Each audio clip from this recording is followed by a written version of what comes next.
Hello once again, and welcome to Heroes and Droids, your guide to TV and movies about superheroes, sci-fi, Disney, and action, from Marvel to DC, from Star Trek to Star Wars, from James Bond to the Fast and Furious. We will review the theatrical films and streaming delights you care about most. Yes, we will. And this week we're reviewing Falcon and the Winter Soldier, Episode 1, streaming now on Disney+. The MCU on TV continues. Yes. All right, joining me tonight is Christopher Slattery. We call him the Slattman in his DuckTales shirt. How you doing, sir? Woo. Woo.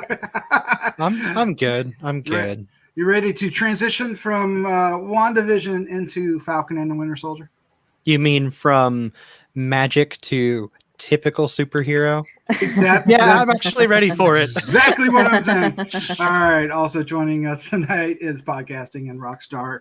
Podcasting, Rockstar, and international podcast. You know what? Let's try that again. It's because I'm a devil tonight. You are, and you can't introduce me. You have to be like the devil, Scarlet Spitfire. The devil herself, Vanessa. How you doing, Vanessa? You know, pretty good. We'll see what we have to say about the Falcon and Winter Soldier. Ooh, we'll see. Wow, that was actually kind of awesome. I have no idea what it was. That's cool. But that's cool. Look like Winter Soldier. All right, that beautiful face you see on the screen right now is award-winning filmmaker Christopher G. Moore. Ham it up, sir. Ham it up. Vogue. Hi, I'm the great value version of Captain America. You're welcome. The great value version. Oh, man. Version 7.3. Welcome to the show. Let's talk about Falcon and the Winter Soldier. And somewhere along the line, I'm going to mess that up. I'm just saying, when it happens, you'll know. It wouldn't be any different. Yeah. Burn. I deserve that. All right. So what we're going to do is we're going to give our first impression of the episode, and then we're going to just get right into it. Spoilers and all. All right. This is coming out after the show's premiere, so we are diving into spoilers. Know that now. And then we'll wrap things up with our final thoughts, our score, and favorite scene, and all that goodness. But what are we talking about? Yes, we are talking about Falcon and the Winter Soldier. The first episode came out March 19th, 2021. It's called New World Order. Yes, it's directed by Carrie Scoglin and created by Malcolm Spellman. The cast includes Anthony Mackie, Sebastian Stan, Wyatt Russell, Don Cheadle, Danny Ramirez, George St. Pierre, yes, Aaron Kellyman, and DePero O'Day, among others. And the synopsis was Sam Wilson and Bucky Barnes realize that their futures are anything but normal. And yes, that's the U.S. agent down there, Wyatt Russell, looking like who does he look like there, Slattman? Carl from Up. Carl from Up has made it into the MCU. That means Kevin is in the MCU. And Doug. Squirrels. Squirrel girl. All right. Whoa. 5 people got that. All right, let's find out what our first impression of this may be. And Slattman, you are up first. So I think that it is a blessing that WandaVision came out first, because this is not as strong as WandaVision. That being said, I still had fun with it. I still enjoyed it. I really enjoyed the opening sequence, the action-y sequence, the traditional superhero action. Like that was awesome. That was fun. It was loud, full of explosions. It was great. And then things get really slow after that, and it's more about the characters, which I don't mind, but I don't really see the point yet. So I don't know. I'm hoping that things that we learn in this episode, they kind of they build in future episodes, specifically the I'm sorry list that Winter Soldier has. Everything with Falcon and his family. I really enjoyed their performances, though, from the 2 leads. I thought they did a good job of showing what it's like to be a superhero who's not acting like a superhero. You know, you've got one guy who's got crazy PTSD and who feels remorse for everything he's done, either when he was a Hydra agent or when he wasn't a Hydra agent, and you can see the sorrow in his eyes. You can see like everything he's going through, and you can see the turmoil he's got. And I think they did a really good job with I think Sebastian Stan did a really good job with that, and it just kind of opens your eyes as to what these characters are probably going through after 10 years of craziness in the MCU. And then on the other hand, you got Falcon, who kind of is that like arrogant, kind of arrogant, but kind of like very egotistical, very I know that I'm a badass and I play it. I make sure that everyone knows that I know that I'm a badass and I can fix everything. And I think that's going to come back to haunt him. But I liked their performances. I like the portrayals of the characters when they're not in their super suits. The super suits. And I liked it for what it is, but I can fully admit that, man, WandaVision was so much better and had so much more charm. It did. More charm. I like that. All right. Christopher G. Moore's up next. We're changing things up. Sir, what was your first impression of episode 1? Yeah, I enjoyed it. I think that opening action sequence is probably one of the better action sequences in all the MCU. It's something you really haven't seen before, where you have people using those sort of flying squirrel suits and Squirrel. I know. I figured when I said that, you're going to make another up reference. That's for you. But then when you get into the normality of these people and their lives outside of it, it got a little bit boring. Except for a few parts. I mean, I almost want to call it the Falcon and the exposition, because there's like so many pieces of dialogue that just feel like overt exposition. Like, oh, ever since you went off to become your thing, you left me with your mom doing this and that and blah, blah, blah. And I'm like, oh God, really? We need a better way of giving an explanation for these other characters that just seem. I mean, there's even the sequence where you see there's that sequence where the Winter Soldier like kills the programmer guy or whatever he is, and that interaction between him and other characters I don't know, it just felt awkward. It felt like bad actors on a stage, Oh, no. So yeah, I don't know. This one feels a little bit more spotty, and maybe it's like there's a lot of series that have a rocky start. Even Seinfeld, people didn't really get into that until later. So maybe it's one of those things that once they get all the exposition crap out of the way and they focus more on the story, it gets better. I mean, I wasn't expecting them to go a little bit more serious in things, because you have Bucky Barnes with all his PTSD stuff, which is really interesting. Him still trying to overcome that. They programmed his brain to kill all these people, and he has all these memories, and he's having a hard time dealing with it. And then you have I wasn't expecting them to go sort of this sort of direction with the Sam character, to where, he's doing all these crazy missions and he's known as being one of the Avengers, but when it comes to him trying to help his family to get a house, they still have to deal with, almost elements of racism to some degree, to where like, just because he's famous for one thing doesn't mean anybody's going to give him anything for it. So there's a lot of interesting real world situations. I think someone online had compared like them, because how the world has changed because of the blip. It's kind of changed how people are less trustworthy about stuff, in the same way that we're dealing with stuff after this pandemic stuff, and how that's affecting things when it comes to people being trustworthy. So yeah, it's interesting. But at the same time, it almost feels like I almost wish it was more by the book superhero-y, because I thought it was just going to be action to action, and now we have like these sequences where it's all about their family life, and I'm kind of bored by it. I mean, I'm more interested in the Bucky Barnes thing than anything else. I guess I'm waiting for those two characters to meet up, and I think that's when it's going to click. I mean, that's the new Snyder cut thing. That's when the movie clicks to me, is when you have all the superheroes come together. That's when it becomes more interesting, and the same thing goes for this. Yeah, I'm going to go next, and Vanessa asked to go last, so we're going to do that. But I gotta hear everything you guys say. That's right. That's right.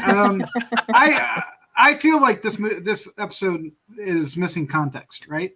We don't really, and they're trying to establish it, and I didn't really put two and two together until Chris said it. Yeah, the exposition is just really wonky here, and it makes it. I mean, it's flawed, right? Because we signed up for these two characters together. They're both on screen, so it doesn't disappoint in that respect. But we don't get that chemistry that we saw during the movies with the two of them, and I think that's what we're waiting for.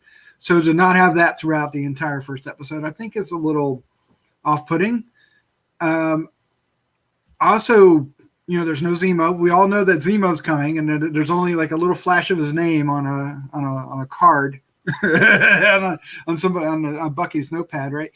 But so we really don't have the context of the conflict, right? We're basically establishing where our characters are after the blip, or 6 months after the blip, and they're both having trouble dealing with it.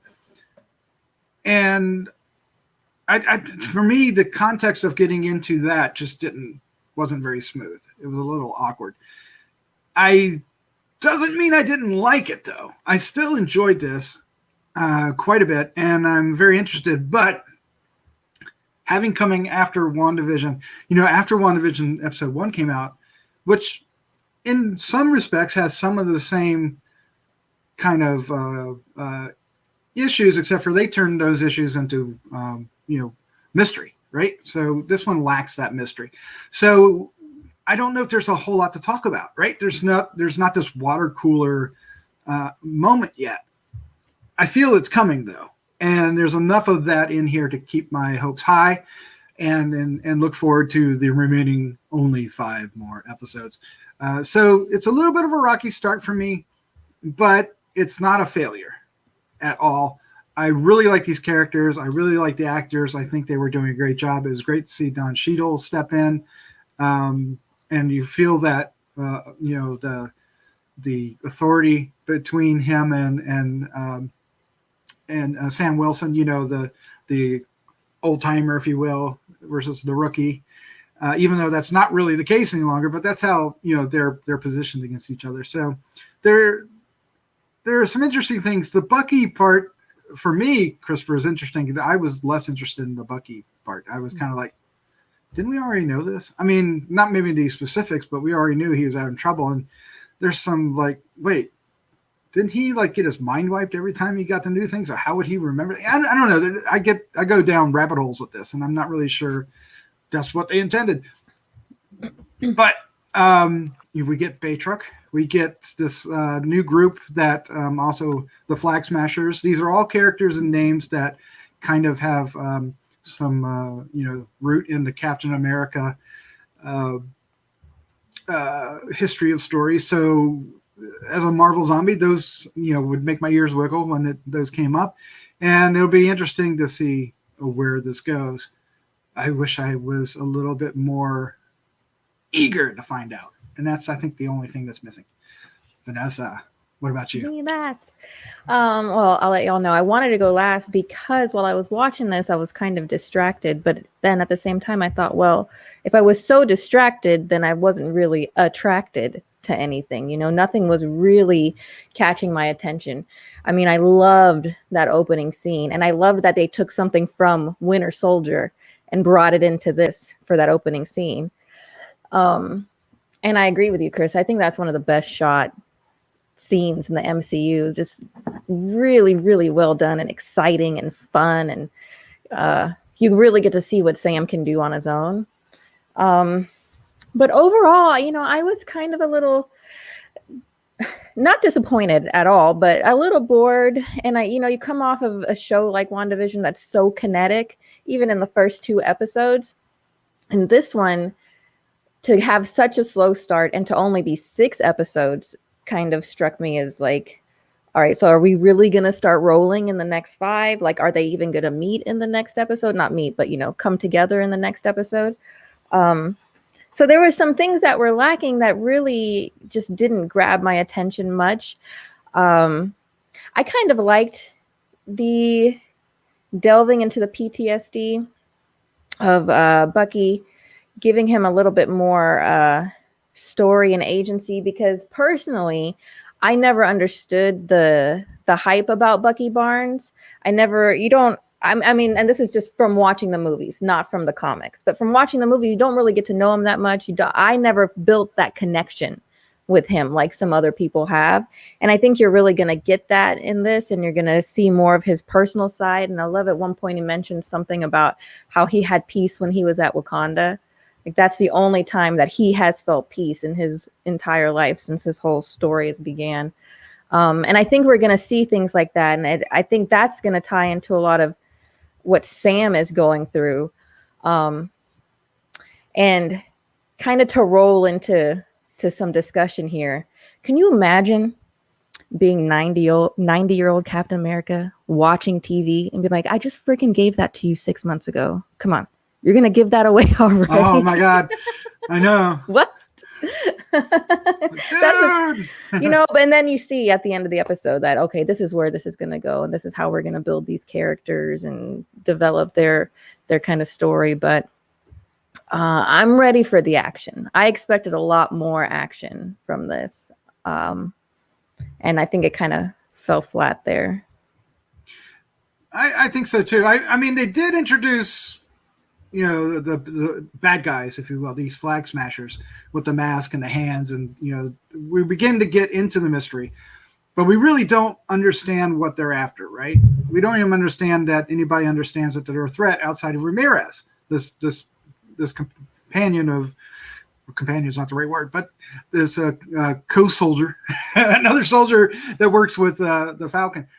And, so we don't really have that. Now, what I will say that before I get too far into all that, I want to say what I did really enjoy about this, and that's that it felt very much a part of the MCU, right? It felt like we're reading, more intimate elements of the MCU, where the movies end up just going by so fast, and this is actually kind of slowing down to give us some, insight into these characters, which is what we were promised. So in that respect, I think it actually is delivering and delivering really well. And I think that's what's kind of keeping the show working for me at this moment with this first episode.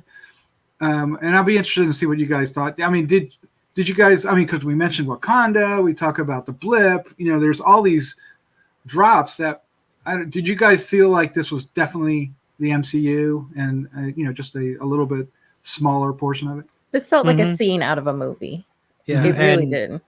Specifically, like the part where in the bank, where the bank worker is just like, oh my gosh, can I get a selfie? Like, and it's just it feels very much real, like how it would be in real life. Like, and also like it's sad, but it also feels kind of real that he didn't recognize him at first without like the suit on.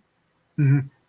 And so, yeah, I did like at the beginning when after our action sequence that our two guys were the Falcon and Ramirez were sitting at that table, and one of the locals came up and Sam Wilson could was able to speak the language. I like those little touches that just that round out these characters. So the character development here is very strong. But why isn't it catching our attention? Why is it kind of sluggish?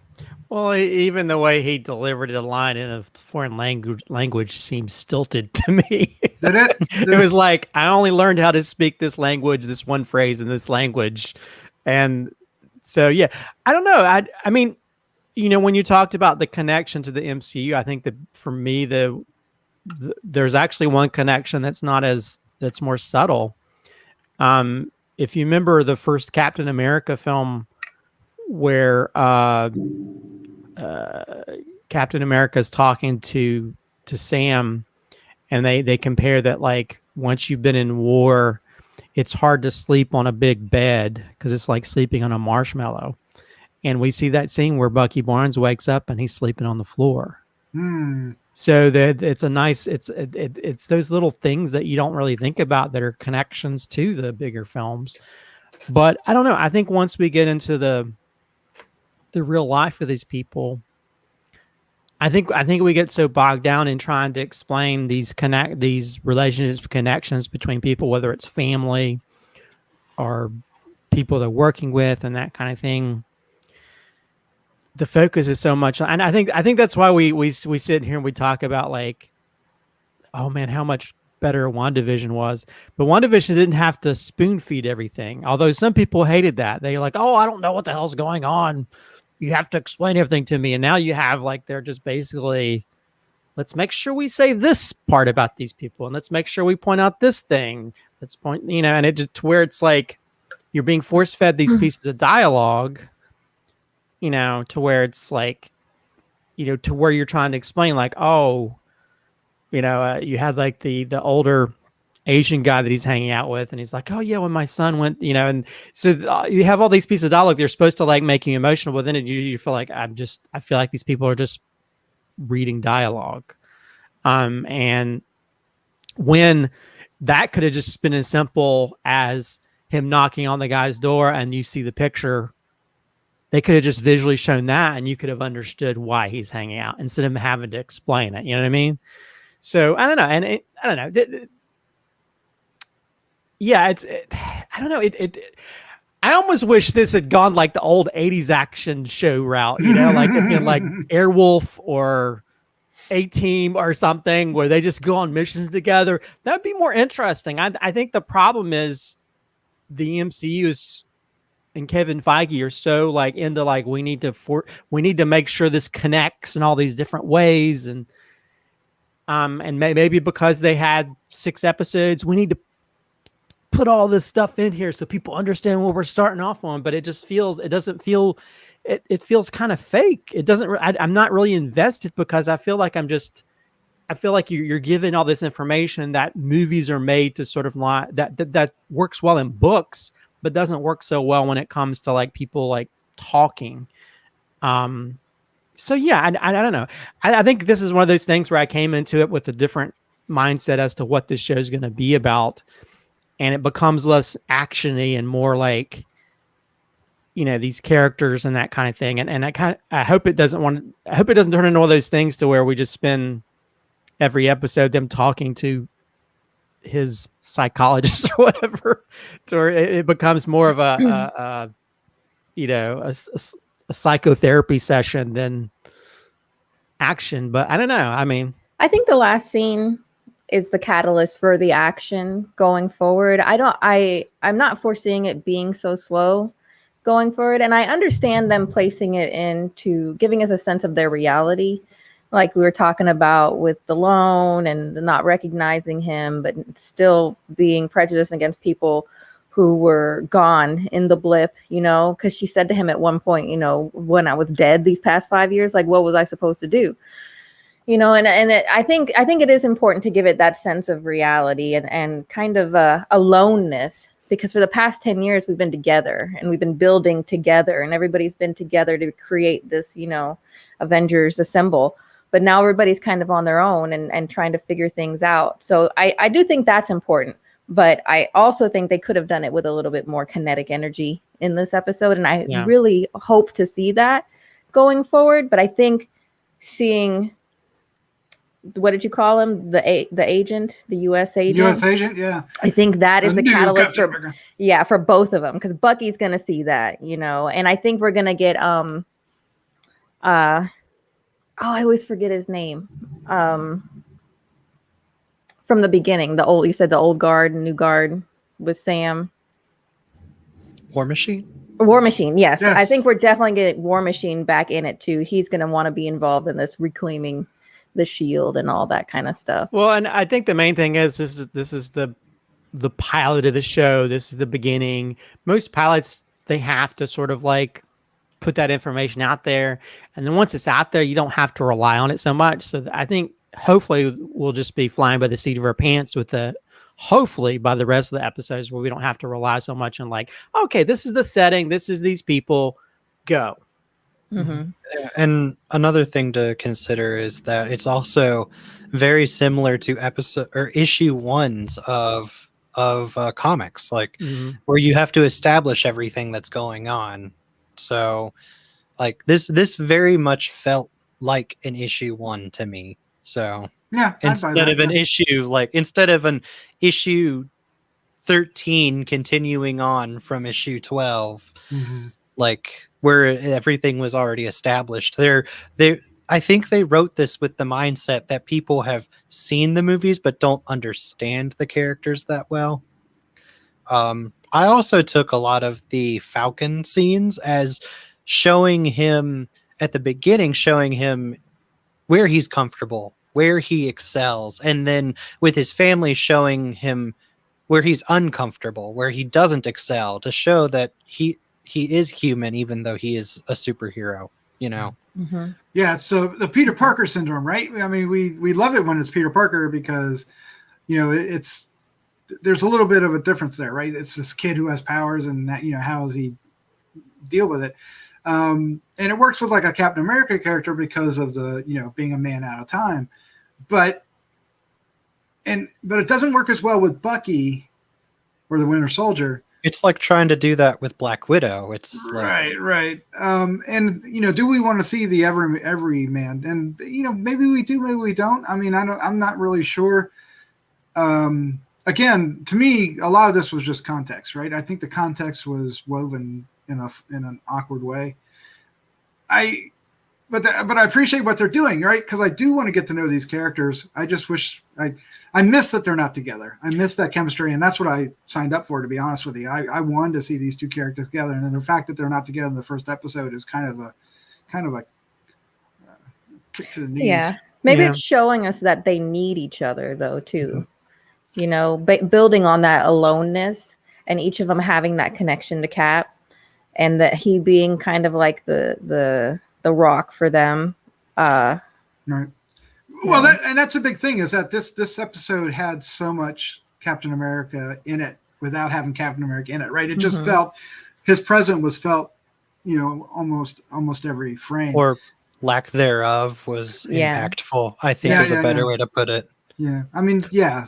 I mean, even at the very beginning when Sam was zipping up the shield, you could see the sorrow in his eyes. You could you could tell that was not a happy moment, right? Yeah. Or not supposed to be a struggle. Yeah. Although I think it is kind of interesting. You have like this Sam character who he's able to do so much and solve any kind of problem as long as he puts the wings on. But then when it comes to like his life, he can't seem to be that hero. He can't seem to be that fix. He just automatically assumes he'll have the same type of success that he has out in the field, and it's not the same thing. Yeah. So, and I think you mentioned, like, you know, like Vanessa said, the connection. I mean, that was the one main thing that had the Bucky's psychotherapist or whatever was telling him. It's like, you need to answer those texts from Sam. You know, you need a friend, and you know, and I think they're both sort of yearning because they're sort of both kind of lost. You know, you have Sam who's sort of like, he's been, because of the blip, he's kind of been disconnected from people. And then you have Bucky who's kind of disconnected from people because of his past. So maybe that's where they'll find that kind of union. They have that sort of like odd couple relationship, which a lot of the humor comes from when you see like some of those previous times where they're talking about stuff or talking about wizards. So yeah, I think or when they're sitting in the Volkswagen, that was the best scene. Well, I love I love this. Yeah, my favorite scene where they talked about like there's no such thing as witches or whatever, and a wizard. He said a wizard is just a witch without a hat. I mean, I'm kind of looking forward to that because I mean we love those sort of odd couple pairings when it comes to even action stuff. You know, you look at some of the most famous like action shows. Usually is because you pair up two people like Starsky and Hutch, or for those people that are old enough to know that, or any of these buddy comedy movies, action comedy movies. So yeah, hopefully like 48 Hours or any of those type of things when you have two different people from two different backgrounds interacting. Weapon. Lethal Weapon is a good example. There's a lot of those are famous, and that's what I'm hoping that sort of let's get these two people together, and hopefully by the next episode we'll have that connection and we can see some of that sort of fun camaraderie. Yeah. So let me ask you this. Speaking of by the next episode, so they released WandaVision episodes 1 and 2 at the same time, and I have gone openly and said that if episode 1 was the only one that premiered and they didn't do episodes 1 and 2, I would not have been as sold on it as I was when both of them came out. Do you think that this show, if the next episode is that high octane, like actiony thing where they finally get together and things start to roll, do you think we would be looking at this episode differently if we had gotten episodes 1 and 2 at the same time, similar to WandaVision? Yeah, not having seen it, I do suspect that is the case. I do suspect that that's probably would have benefited them to have both episodes. But when you have 6 episodes, you can't do that. It's a little then harder, you only have 4 yeah. left. Well, so they kind of themselves. And I've heard more people complain that if they released the 3rd episode of WandaVision along with the first 2 episodes, they would have been on board. Where a lot of people were turned off by the first 2. So there's also the opposite reaction. Yeah, well, you can't make everybody happy, right? That's no true. matter what you do, there are people going to complain. All right. Well, speaking of that, what do we think? Okay, so we got the U.S. agent at the end, and let's wrap things up with. Well, there's actually something else I want to talk about, but with U.S. agent, what do we think of Wyatt Russell? We don't get any action with him. He just shows up, and he looks like he's goofy. It's like Gomer Pyle as Captain America. It should have made a bigger impression, right? In some real way. Bad, Vern. Real bad. I think that they did that on purpose because they're supposed to make you feel uncomfortable. Super. Because I think it's supposed to make you feel the same way that both Bucky and Sam are gonna feel, and they're both gonna be like, "That is not Captain America." Yeah. Well, you're absolutely right. I like that. And I think that's what they're gonna. What they're getting to is by the end of it, one of them, I don't know which one they're gonna go with, but one of them is gonna realize that the way that they gotta feel better about themselves. This makes more sense for Bucky now that I'm saying it out loud. The better they're gonna feel better about themselves if they take on that Captain America mantle rather than being themselves. Well, it's the refusal of the call, right? It's the classic story circle. You get something that's given to you, feel unworthy, you refuse the call. It's the Spider-Man Tony Stark glasses, right? You got to get it back. That was the thing that's going to lead you on your path in life. So the story is about getting that back. And I think that also, like you were saying, applies to Bucky. You know, even though he wasn't given the shield, it still is a mantle that I think he carries. Yeah, and I think if they put in like Henry Cavill or somebody in the suit, you know, it'd be like, okay, that's Captain America. But this guy, even though I like Wyatt Russell and I think he's badass, if you ever saw Overlord, go watch it. He's yes. And he's Kurt Russell's son. He is way less handsome with this mask on. And that mask, I almost feel like they made the mask. He looks like they took his teeth out. That's why he looks like Carl. It's so weird. He looks very weird, and it almost feels like they must have formed it or did it to where he looked like a goober. Yeah, and I can understand. Now, also you have the interesting thing with Sam, you know, who's now like, you know, you can sort of see like almost like a level of kind of a little bit of racism going on in his life because now that he's, you know, he can't say how much money he makes as an Avenger or whatever and blah, blah, blah. So then I'd almost like you see this goofy white guy coming out. And I mean, I can sort of understand that like, oh man. So yeah, it's going to be kind of interesting. And, and there's also, was it Torres? Is that the Torres? Yeah. There's also, I mean, if you know the comics involving him, he becomes like a version of the Falcon with real wings. So, there could be that. Who knows could where it's happen. gonna go? Yeah, We don't really know where it's going to go. This has the WandaVision element when it comes to like where are they going to take this? Are they going to allow this character become Captain America or that character? Yeah. So, but yeah, I think everybody's like, what? This is goofball wearing this. Yeah, I think that'll change with the next few episodes. I think we'll get a feel for that. And I'm looking forward to that. But the last thing I'm going to say is every time I saw Sebastian Stan, I was thinking, damn, that looks just like Luke Skywalker. That really when he was leaning into the car, I was like, that's Luke Skywalker. Come on, make it happen. It's right there. Make it so. Oh, all right. Well, let's wrap this up. Let's give our final thoughts, and kind of where we're at right now, and a score. How does this size up? And our favorite scene. There's plenty to choose from. Only one of us gets the beginning. Slattman, you are up first. Let us have it. So I'm gonna spoil it and say I'm not taking the beginning. Okay. Because my favorite scene was actually the scene with Sam and War Machine. You booger. Remember.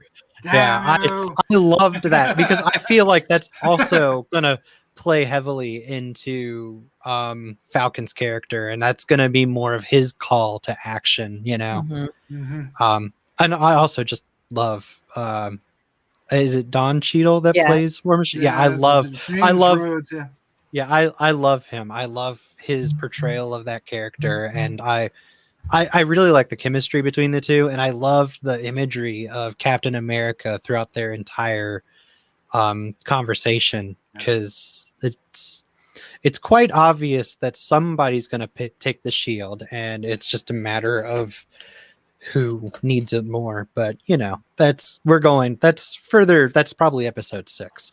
You think? For episode 1, I liked it for what it is, but I can see why it's not as good as I think we wanted it to be. It's not it doesn't live up to what WandaVision was. It doesn't live up to what we expect from a lot of the MCU, but it's not bad, It's setting a good foundation. I think it's good that we got to see these characters living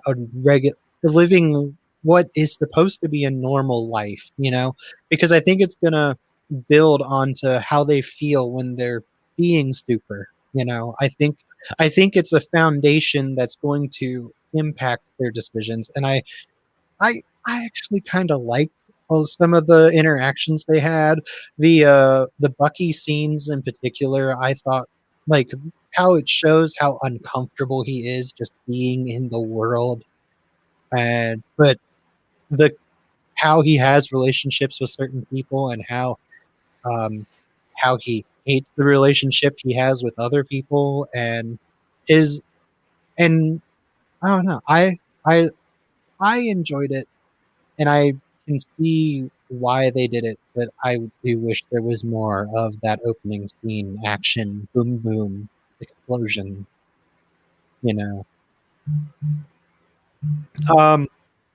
And for a score, I want to give it a 3.75. We'll do it. Yeah, a 3.75 feels about right. Like, it has some great moments, and it has some good character moments too, especially for what they're trying to set up, but it does feel a little lacking. But I do think I hope that it's the foundation that the next 5 episodes needs to really take off. Yeah, I'm with you that I feel like it's necessary. It's just this hump we got to get over. All right, Vanessa, I'm going back to the regular here now that we've done all this. So you're up next. What is your final thought, score, and favorite scene? I agree with the Slattman that it was definitely a better choice to release WandaVision prior to this to this one. I think that was the one to get people hooked and want to see more. But I also enjoyed this one, and I think it's going to pick up, and I think we're going to get the show that we've been wanting. You know, I just think that this episode was a lot slower in pace and giving us a lot more information, gave us a lot less information maybe than we expected, or a lot less than we thought we were going to see. But really, I'm really excited to see the rest and how that's going to tie into the rest of the MCU, and if these series in themselves are going to tie in together somehow. You know, are we going to hear anything about what's going on with Wanda? You know, I'm interested to see how they're going to work everything together, and then going into Loki, which I'm very, very excited for. Devil. So I think I'm going to match the Slattman and go 3.75. I think that's a good score for this episode and kind of how it felt. But my favorite scene is actually the scene with Bucky and his therapist, where they're going down the list of things, the do's and don'ts that he has to do. And she's like, not hurting anyone. He's like, yeah, of course I didn't hurt anyone, as he's beating these people up in the car, and everything that he's supposed to do, he's still doing the opposite of. I liked that a lot. It showed an internal turmoil, conflict, you know, trying to find a place of being himself and who he was, you know, melding those two people together, finding the line that he's going to walk. So yeah, I wish we would have gotten more Bucky in this, because I really liked when he was around and when he was on screen. I'm starting to feel more of that connection that I think a lot of other people have. Oh, nice. Okay. I like that. Christopher G. Moore, you're up next. Your final thoughts, your score and favorite scene? So, yeah, I mean, you know, this has, you know, like we mentioned before, this has probably one of the best action sequences it's up there of the best of the MCU, I think. It's really well crafted and really well done, to where you feel like, oh God, how's he going to get out of this situation? How is he going to deal with this?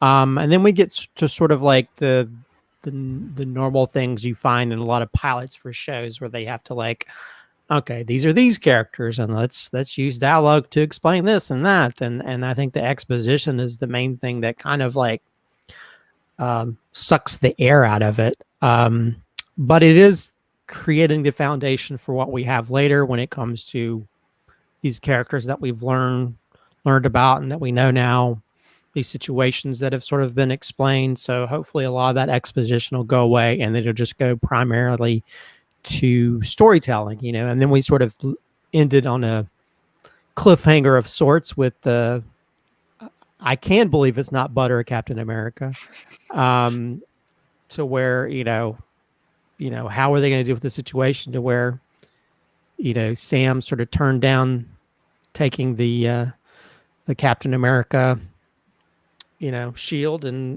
now these other people sort of felt it was better to give it to somebody else anyhow. So yeah, it's going to be interesting where it goes from here, but I think the main thing is just I'm looking forward to seeing the pair up between these two characters, because I think that's when the sort of the fun begins, when the bantering and them, you know, working together while at the same time they're working through the issues. And I think it is, I'm more interested in the Bucky Barnes issues he's dealing with. I mean, they don't really shy away from him. Have flashback where he's just killing everybody he comes across. So yeah, I think you have highs and lows with this sort of premiere episode of this. You know, hopefully they'll find their stride with the next 5 episodes. I'm going to give it a 3.5. As much as I love the opening sequence, it doesn't make up for the fact for the amount of exposition, which kind of that irritates me. A little piece of my soul floats away when I watch that kind of stuff. Like the blip. Like I feel like. As for favorite scene, I mean, the opening scene. There you go. There you go. I will say that if somebody else had picked it, which I was like, I thought Vanessa was going to do that. You tricky little woman. Devil. cheeky little devil. I would have probably picked the scene where he decides to go to his old friend's house and he sees the picture of the guy that he killed in there. Mhm. And that says a whole lot more than him having to explain that he's the father of the guy that he killed. Mhm. If they just done that scene, that to me, that would have been more impactful than him throwing in a piece of dialogue. Oh, I don't know what happened to my son who died over here, during that time when you were over there and killed all these people. I think again, that's how you do storytelling. But I almost feel like they have to. They're like, oh, there's less intelligent people who watch MCU stuff, so let's force feed it. Let's just shove it down their throat. Yeah, I think So. it might be a little bit more about confidence than it is about that, but it's the Probably. same result. Okay, so for me, this is a little bit more of a typical television show, right? It's got that, it's the same kind of setup, and you spend time with characters. Where WandaVision was a little bit not a little bit, a lot of it the opposite of that. So it set up a little bit of a precedent, which had this come first, I think we would probably wouldn't be as we wouldn't have as strong a negative reaction to this. And it really isn't that strong of a negative reaction. It's just enough of a reaction to talk about. It does what it needs to do. It brings our characters in, it establishes them, it gives us some action. It firmly plants the characters and the time frame in the MCU where we expect it to be. We know it's 6 months after the blip. We know how people know about the blip. They know about the Avengers. And we know that Bucky's getting pardoned. We know that, as part of saving the world, and we know the stipulations, we know what he's dealing with and the struggle to be that person they want him to be. And I don't think he's going to end up being that person. Not exactly, at least. And the Falcon can't live up to be a Captain America. He's still, he has that imposter syndrome. I think somebody was bringing up early, and I think some of those elements could have been leaned heavier into that I'm bringing up here. The imposter syndrome could have been a little bit stronger cemented. It could have also been.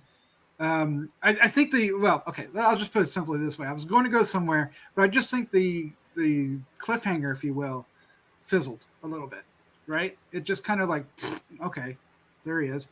If we had a little context about that guy, if they took the time to introduce him and as something, maybe if they're, I'm just thinking off the top of my head, like if there was some conflict between them and our two characters, and now he's going to be the guy, it's just some generic guy taking the realm, so it's just a symbol, but it doesn't have any emotional context to it outside of that. So there's a few missteps, but at the same time, it doesn't fall on its face, right? It stumbles maybe, but doesn't fall.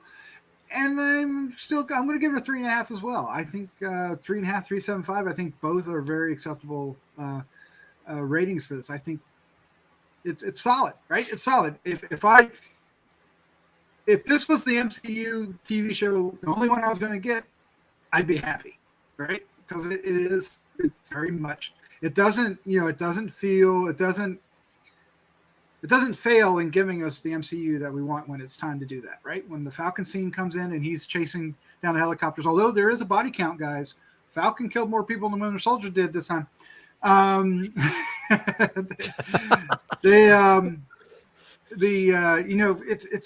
It doesn't give us the A-Team version of that, right, Christopher? Where you just see an explosion and that's it. You actually see some really cool stuff. I'm game. I'm up. I want to see the next one. Let's see what happens. I think next week's discussion is going to be an entirely different feel to this. And my favorite scene was Slattman was very much the scene where they were walking through and seeing all the Captain America stuff, because that gave this, it really grounded where this particular episode of this show was, I thought. But if it's not that, I think the best Bucky scene for me was the date with the waitress, right, or the bartender, and it was an interesting connection, right? And there was this awkwardness to him that I liked. I thought it ended more abruptly than I would have liked, but it's in context of the story and it makes sense. But I don't know. There's this, because it was bouncing off that theme, where when he was with the analyst at the beginning, she says, "Give me your phone. You have only 10 contacts, and the only thing you've had is text from Falcon, right? From Jim or Wilson, Sam Wilson, not Jim Wilson. Jim Wilson, somebody else. We'll talk about that someday. Sam Wilson." And she goes, "That's sad." So I don't know. I'll go with that. I thought it was a nice character moment, and I really enjoyed it. And that's what this particular episode is character moments, right? Where it's all about the characters, getting them established, rooting it. We're in the MCU at a very particular place, and I guess on those levels this succeeds, but maybe it has a little trouble getting there, Christopher, right?